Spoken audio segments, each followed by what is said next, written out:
Because I'm reading my Bible and I just wonder how many times Abigail rolled her eyes at Nabal, because I know he had to be frustrating. I mean, just read it for yourself. Today we're looking at 1 Samuel chapter 25. Come on in here. We're getting into a 60-second ish Bible study. Today we're looking at 1 Samuel 25, and the story of Nabal, Abigail, and David, baby, is tea. So we have Abigail. We're introduced to her in this chapter, and she's described as sensible and beautiful. But we see so much more about her character in this chapter. Now, Nabal, on the other hand, this man is described as rude and mean in all his dealings. But the man got coins. The boy is rich. Now, it's helpful to note that Abigail's name means the joy of her father, meaning that her character was developed before she got with that man.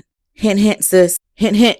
Sometimes we think that marriage is going to complete us. Nah, baby, marriage actually reveals what's already there. So let God keep working on you. If you're in your single season, let that man cook. All right, so boom. Fast forward, Nabal gets into it with David because Nabal was being greedy, disobeying the laws, doing the most. But Abigail steps in, and her character is revealed when she does step in. When we read 1 Samuel chapter 25, we can see more of Abigail's character. This woman is described as God sent. She is described as having a level of common sense, discernment, bringing peace to a situation that would have likely ended in disaster. See, Abigail's discernment and her ability to diffuse a situation that was already heated did not come from anything other than her recognizing her relationship with God.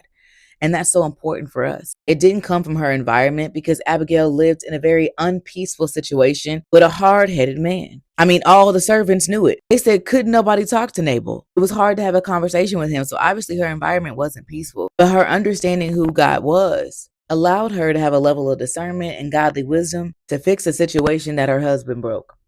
Now, I am in no means to condone the situation that Abigail and Nabal are in. Obviously, that was an arranged marriage during biblical times, but I do think it's important for us as women and men too. Abigail reflected the fruits of the Spirit, discussed in Galatians chapter 5, verse 22.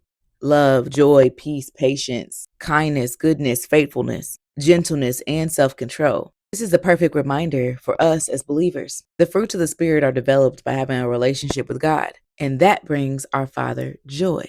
Abigail was able to diffuse a situation that would have likely ended in tragedy because she understood who her daddy was. My question for you today: do you? Love you, bye.